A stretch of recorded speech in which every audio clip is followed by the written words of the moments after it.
সবাইকে স্বাগত জানাচ্ছি ক্রাইম সিক্রেট বাংলা চ্যানেলে নতুন একটি ভিডিওতে। ইতোমধ্যে গত ভিডিওতে জঙ্গি সংগঠন আল কায়দা কিভাবে আমেরিকার টুইন টাওয়ার ধ্বংস করে দেয় সে ব্যাপারে আপনাদের বিস্তারিত জানিয়েছি। আজকের ভিডিওতে আপনাদের জানাবো সেই হামলার প্রধান মাস্টারমাইন্ড আল কায়দার প্রধান ওসামা বিন লাদেনকে কেন আমেরিকার গোয়েন্দা সংস্থা 10 বছর ধরে সর্বোচ্চ চেষ্টা করেও খুঁজে পাচ্ছিলেন না। শেষ পর্যন্ত দীর্ঘ গোয়েন্দা তৎপরতার মাধ্যমে ওসামা বিন লাদেনের অবস্থান চিহ্নিত করেন আমেরিকা। পরবর্তীতে পাকিস্তান সরকারকে অবহিত না করেই পাকিস্তানের অভ্যন্তরে অভিযান চালিয়ে কিভাবে ওসামা বিন লাদেনকে আমেরিকান গোয়েন্দা সংস্থা হত্যা করেছিল সে ব্যাপারে বিস্তারিত জানাবো। তাহলে চলুন মূল ঘটনাটি শুরু করা যাক। 2001 সালের 11 সেপ্টেম্বর যুক্তরাষ্ট্রে ভয়াবহ সন্ত্রাসী হামলা চালায় ওসামা বিন লাদেনের নেতৃত্বাধীন আল কায়দা। ঘটনার সময় আমেরিকার প্রেসিডেন্ট জর্জ ডব্লিউ বুশ রাজধানীর ওয়াশিংটন ডিসিতে ছিলেন না। সে মুহূর্তে তিনি ছিলেন ফ্লোরিডায় স্কুল শিশুদের একটি অনুষ্ঠানে। হামলার সময় তার কাছে ছুটে যান হোয়াইট হাউসের chief of staff Andrew card. তিনি প্রেসিডেন্টের কানের কাছে যেয়ে এই হামলার ব্যাপারে বলেন। ঘটনা শুনে তৎকালীন মার্কিন প্রেসিডেন্ট জর্জ ডব্লিউ বুশ হতবাক ও স্তম্ভিত হয়ে যান। তিনি কয়েক মিনিট চুপচাপ বসে থাকেন। শুরুতে আমেরিকার গোয়েন্দা সংস্থা সিআইএ নিশ্চিতভাবে জানত না কে বা কারা এই সন্ত্রাসী হামলার পিছনে রয়েছে। পরে তারা উড়োজাহাজের যাত্রীদের তালিকাসহ অন্যান্য তথ্য বিশ্লেষণ করে নিশ্চিত হয় এই হামলার পিছনে রয়েছে আল কায়দা। আমেরিকার প্রেসিডেন্ট বুশকে এই তথ্য জানালে তাৎক্ষণিকভাবে তিনি ঘোষণা দেন বিশ্বের যেখানেই থাকুক না কেন এই সন্ত্রাসীদের খুঁজে বের করে নির্মূল করা হবে। ওসামা বিন লাদেন আফগান সেনাদের সঙ্গী হয়ে যুদ্ধ করে আফগানিস্তান থেকে রাশিয়ার সেনাদের বিতাড়িত করেছিলেন। সেজন্য ওসামা বিন লাদেন এবং তার সংগঠন আল কায়দাকে নিরাপদ আশ্রয় দিয়েছিলেন আফগানিস্তানের তৎকালীন তালেবান সরকার।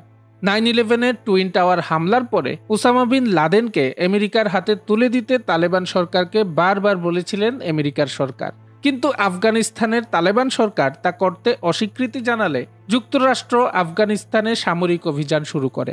কিছুদিনের মধ্যেই আমেরিকার এই সন্ত্রাস বিরোধী অভিযানে আফগানিস্তানের তালেবান সরকারের পতন হয়। পরবর্তীতে জানা যায় ওসামা বিন লাদেন আফগানিস্তানের পাকিস্তান সীমান্তবর্তী গুহা ও সুড়ঙ্গবহুল তোরা বোরা পাহাড়ি এলাকায় আশ্রয় নেন। এই তথ্য জানার পর তোরা বোরায় ব্যাপক বোমা হামলা চালায় যুক্তরাষ্ট্র। তোরা বোরা অভিযানের পর আমেরিকার গোয়েন্দা সংস্থা সিআইএর কিছু কর্মকর্তা ধারণা করেছিলেন ওসামা বিন লাদেন হয়তো নিহত হয়েছেন, কিন্তু 6 মাস পর ওসামা বিন লাদেনের ভিডিও বার্তা বিভিন্ন টেলিভিশনে প্রচারিত হলে মার্কিন গোয়েন্দারা নিশ্চিত হন লাদেন বেঁচে আছেন।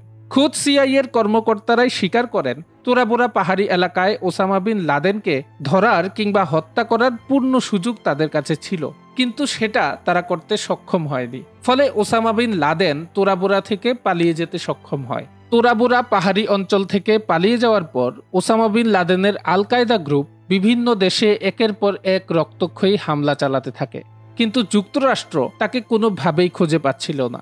এবার ভিন্ন পথে হাঁটেন মার্কিন গোয়েন্দারা। তারা ওসামা বিন লাদেনের অত্যন্ত ঘনিষ্ঠ লোকদের শনাক্ত করতে তৎপর হন। তাদের একজন ছিলেন খালিদ শেখ মোহাম্মদ। 9/11 ও অন্যান্য হামলার মূল পরিকল্পনাকারী খালিদকে মার্কিন সেনারা গ্রেপ্তার করে অকথ্য নির্যাতন করেও ওসামা বিন লাদেন সম্পর্কে কোনো তথ্য বের করতে পারেননি। 2001 থেকে 2011 সাল পর্যন্ত বিভিন্ন সময় গুজব শুনতে পাওয়া যায় ওসামা বিন লাদেন হয়তো মারা গেছেন। আবার এমনও শোনা যায় ওসামা বিন লাদেন গুরুতরভাবে অসুস্থ। তবে এসব কথা যে ভুয়া ছিল তার প্রমাণ ওসামা বিন লাদেন নিজেই দিতেন। বারবার বিভিন্ন টেলিভিশন চ্যানেলের কাছে ভিডিও এবং অডিও বার্তা পাঠাতেন ওসামা বিন লাদেন। সেগুলো প্রচার হলেই আমেরিকার গোয়েন্দারা বুঝতে পারতেন লাদেন এখনো বেঁচে আছেন। ওসামা বিন লাদেনকে ধরতে না পেরে রীতিমতো হতাশ হয়ে পড়েছিলেন মার্কিন গোয়েন্দারা। তারা নিজ দেশে ব্যাপকভাবে সমালোচিত হচ্ছিলেন, এমনকি তাদের সক্ষমতা নিয়েও প্রশ্ন ওঠে অনেকবার। পরবর্তীতে 2009 সালে বারাক ওবামা যুক্তরাষ্ট্রের প্রেসিডেন্ট হয়ে ক্ষমতায় আসেন। দায়িত্ব নেওয়ার পরই তিনি ওসামা বিন লাদেনকে ধরার তৎপরতা দ্বিগুণ করার নির্দেশ দেন। তিনি সিআইএর পরিচালক লিওন প্যানেট্রাকে জানিয়ে দেন ওসামা বিন লাদেনকে ধরাই হবে তার সবচেয়ে প্রধান কাজ। বারাক ওবামার এই নির্দেশনা পেয়ে সিআইএ একটি বিশেষ টাস্ক ফোর্স গঠন করেন, যেটি শুধু ওসামা বিন লাদেনকে খুঁজে পাওয়া নিয়েই কাজ করবে। তারা বিশেষভাবে মনোযোগ দেয় ওসামা বিন লাদেনের সাথে যোগাযোগ রক্ষাকারীদের শনাক্তকরণে। ওসামা বিন লাদেনের ভিডিওগুলো কিভাবে সংবাদ মাধ্যমে যায়, এগুলো কে পৌঁছে দেয়, এই ব্যাপারটি নিয়েই তারা কাজ করতে শুরু করেন। পরবর্তীতে মার্কিন গোয়েন্দারা অনেক চেষ্টার পরে আবু আহমেদ নামের একজন যোগাযোগকারী ব্যক্তিকে শনাক্ত করেন। 2010 সালের দিকে মার্কিন গোয়েন্দাদের জন্য একটি ব্রেক থ্রু মোমেন্ট আসে। ফোন কল ট্র্যাক করে পাকিস্তানের পেশোয়ারে আবু আহমেদের অবস্থান শনাক্ত হয়। তিনি পাকিস্তানের পেশোয়ার থেকে গাড়িতে চড়ে অ্যাবোটাবাদ গেলে তাকে অনুসরণ করেন মার্কিন গোয়েন্দারা। তারপর আবু আহমেদ গাড়ি নিয়ে অ্যাবোটাবাদের একটি বাড়িতে প্রবেশ করেন। অ্যাবোটাবাদের এই বাড়ি সাধারণ বাড়ির মতো ছিল না। বাড়িটির চারপাশের উচ্চ প্রাচীর সহ বাড়িটির অন্যান্য বৈশিষ্ট্য ছিল অত্যন্ত সন্দেহজনক। মার্কিন গোয়েন্দারা সন্দেহ করেন বাড়িটিতে বড় মাপের কেউ আছেন। এসব তথ্য দ্রুত ওবামাকে জানানো হয়। তিনি বাড়িটির ব্যাপারে বিস্তারিত তদন্ত এবং নজরদারি বাড়ানোর নির্দেশ দেন। মার্কিন গোয়েন্দারা বিভিন্ন উপায়ে তথ্য সংগ্রহের চেষ্টা করতেই থাকেন। বিশেষ করে তারা লক্ষ্য করেন বাড়িটি থেকে বাইরে ময়লা আবর্জনা আসে না, যা অনেকটা অস্বাভাবিক। বাড়িটির বাসিন্দাদের ডিএনএ নমুনা সংগ্রহের জন্য ভুয়া পোলিও টিকা কর্মীদের কাজে লাগানোর চেষ্টা করেছিলেন মার্কিন গোয়েন্দারা, কিন্তু সেই চেষ্টাও ব্যর্থ হয়। মার্কিন গোয়েন্দারা আলামত সহ নানা তথ্য বিশ্লেষণ করে দেখতে পান আবু আহমেদ ও তার ভাইয়ের পরিবার ছাড়াও এই বাড়িটিতে তৃতীয় আরও একটি পরিবার থাকেন। কিন্তু তৃতীয় এই পরিবারটির সদস্যরা কখনোই বাড়ির বাইরে আসেন না। স্যাটেলাইটের ভিডিওতে মার্কিন গোয়েন্দারা দেখতে পান কিছুটা বয়স্ক এক ব্যক্তি বাড়িটির আঙ্গিনায় নিয়মিত হাঁটাহাঁটি করেন। মার্কিন গোয়েন্দারা সেই ব্যক্তির ছায়ার দৈর্ঘ্য পরিমাপ করেন, সেটা ওসামা বিন লাদেনের উচ্চতার সঙ্গে তুলনা করেন। এছাড়া হাঁটার ভঙ্গি, শরীরের গঠন সহ অন্যান্য বৈশিষ্ট্য বিশ্লেষণ করে তারা ওসামা বিন লাদেনের সঙ্গে সাদৃশ্য পান।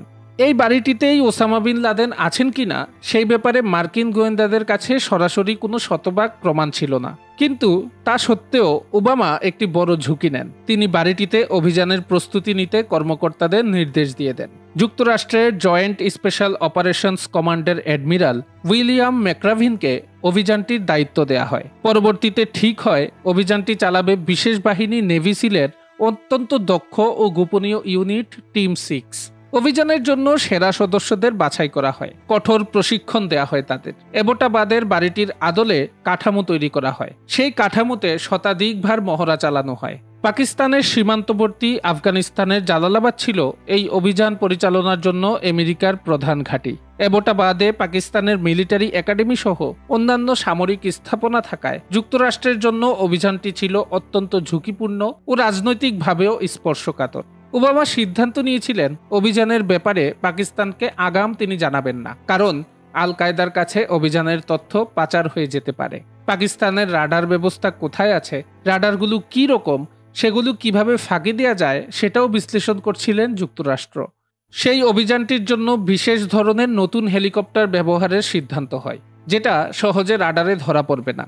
অভিযানের সাংকেতিক নাম রাখা হয় অপারেশন নেপচুন স্পিয়ার, আর ওসামা বিন লাদেনের সাংকেতিক নাম দেয়া হয় জেরোনিমা। অভিযানের 24 ঘন্টা আগে ছিল হোয়াইট হাউসের একটি ডিনার আয়োজন। সাংবাদিকদের জন্য আয়োজিত এই বার্ষিক অনুষ্ঠানে ওবামা এমনভাবে হাস্যরস করেন যেন কেউ বুঝতেই পারেনি কি ঘটতে চলেছে আগামী 24 ঘন্টায়। তারপর আসে সেই দিন, 2011 সালের 1 মে রাত। হোয়াইট হাউসের সিচুয়েশন রুমে ওবামা সহ তার প্রশাসনের গুরুত্বপূর্ণ কর্মকর্তারা জড়ো হন। তারা সবাই ছিলেন খুবই উদ্বিগ্ন। সেদিন রাত 1টার দিকে 2টি মার্কিন ব্ল্যাক হক হেলিকপ্টার অ্যাবোটাবাদের সে বাড়িতে পৌঁছায়। একটি হেলিকপ্টার বাড়ির আঙ্গিনায় ক্র্যাশ ল্যান্ডিং করে, তবে এতে কোনো হতাহতের ঘটনা ঘটেনি এবং অভিযান চালিয়ে যেতে তাদের কোনো সমস্যা হয়নি। কমান্ডো দল দ্রুত হেলিকপ্টার থেকে নেমে যায় এবং বাড়ির ভেতরে প্রবেশ করে। মার্কিন সিল সদস্যরা অত্যন্ত সতর্কতার সাথে বাড়ির বিভিন্ন তলায় প্রবেশ করতে থাকে। তারা প্রতিটি ঘরে তল্লাশি চালায় এবং সন্দেহভাজন ব্যক্তিদের শনাক্ত করার চেষ্টা করেন। এই সময়ে ওসামা বিন লাদেনের একজন বার্তাবাহক এবং তার স্ত্রী গুলিতে নিহত হন। এই বাড়িতে থাকা নারী ও শিশুদের অক্ষত রাখার নির্দেশনা ছিল, তবে যারা প্রতিরোধের চেষ্টা করবে তাদের বিরুদ্ধে গুলি চালানোর অনুমতি ছিল। মার্কিন নেভি সিলের আরেকটি দল 3য় তলায় ওসামা বিন লাদেনের কক্ষের দিকে এগিয়ে যায়। তারা দরজার কাছে পৌঁছে যায় এবং ভিতরে প্রবেশ করে। সেই মুহূর্তে বিন লাদেন তার স্ত্রীকে সামনের দিকে ঠেলে দিয়েছিলেন, অথবা তার স্ত্রী তাকে রক্ষা করার চেষ্টা করছিলেন। সেই সময় একজন সিল সদস্য বিন লাদেনের স্ত্রীর পায়ে গুলি করেন। মার্কিন কমান্ডোরা যখন বিন লাদেনের মুখোমুখি হয় তখন তাকে আত্মসমর্পণ করতে বলা হয়েছিল কিনা তা নিয়ে সুনির্দিষ্ট কোনো তথ্য পাওয়া যায়নি। তবে অভিযানকারী দলের পক্ষ থেকে জানানো হয় বিন লাদেন প্রতিরোধের চেষ্টা করেছিলেন এবং অস্ত্র হাতে নেয়ার ভঙ্গিমা করছিলেন। এর প্রতিক্রিয়ায় সিল সদস্যরা তার বুকে গুলি করে এবং তিনি মাটিতে লুটিয়ে পড়ে যান। এরপর আরও নিশ্চিত হতে তার মাথায় গুলি করা হয়। সেখানেই ওসামা বিন লাদেন মারা যান। ওসামা বিন লাদেনকে হত্যা করার পর সিল সদস্যরা তার পরিচয় নিশ্চিত করে। তারা তার মৃতদেহের ছবি তোলে এবং ডিএনএ নমুনা সংগ্রহ করে। অভিযানের সময় কমান্ডোরা বাড়ির ভেতর থেকে গুরুত্বপূর্ণ গোয়েন্দা তথ্য, কম্পিউটার ফাইল এবং বিভিন্ন নথি সংগ্রহ করেন। এই সম্পূর্ণ অভিযানটি অত্যন্ত দ্রুত এবং সুপরিকল্পিতভাবে সম্পন্ন হয়েছিল। মূল অভিযানের মিনিট 20 মাথায় গ্রাউন্ড ফোর্স কমান্ডার তার রেডিও যোগাযোগ মাধ্যমে ওসামা বিন লাদেনকে হত্যা করার খবর পাঠান হোয়াইট হাউসে। হোয়াইট হাউসের সিচুয়েশন রুমের নীরবতা তখন ভেঙে যায়। ওবামা বলে ওঠেন, উই গট হিম। তারপর ওসামা বিন লাদেনের মরদেহ নিয়ে হেলিকপ্টারে করে রওনা দেয় সেই নেভি সিল টিম 6। শেষ পর্যন্ত কোনো প্রকার বিপদ ছাড়াই আভিযানিক দলটি জালালাবাদের মার্কিন ঘাঁটিতে ফিরতে সক্ষম হয়। গভীর রাতেই ওবামা টেলিভিশনে যুক্তরাষ্ট্র সহ বিশ্ববাসীকে জানিয়ে দেন অভিযান চালিয়ে ওসামা বিন লাদেনকে হত্যা করা হয়েছে।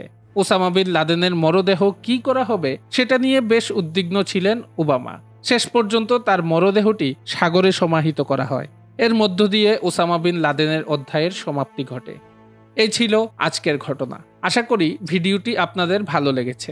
এই রকম রহস্য, রোমাঞ্চ এবং সারা বিশ্বে ঘটে যাওয়া বিভিন্ন অপরাধমূলক সত্য ঘটনা জানতে আমাদের ক্রাইম সিক্রেট বাংলা চ্যানেলের সঙ্গেই থাকুন সবসময়। লাইক, কমেন্ট এবং সাবস্ক্রাইব করতে ভুলবেন না। ভালো থাকুন, সুস্থ থাকুন। দেখা হবে পরের ভিডিওতে।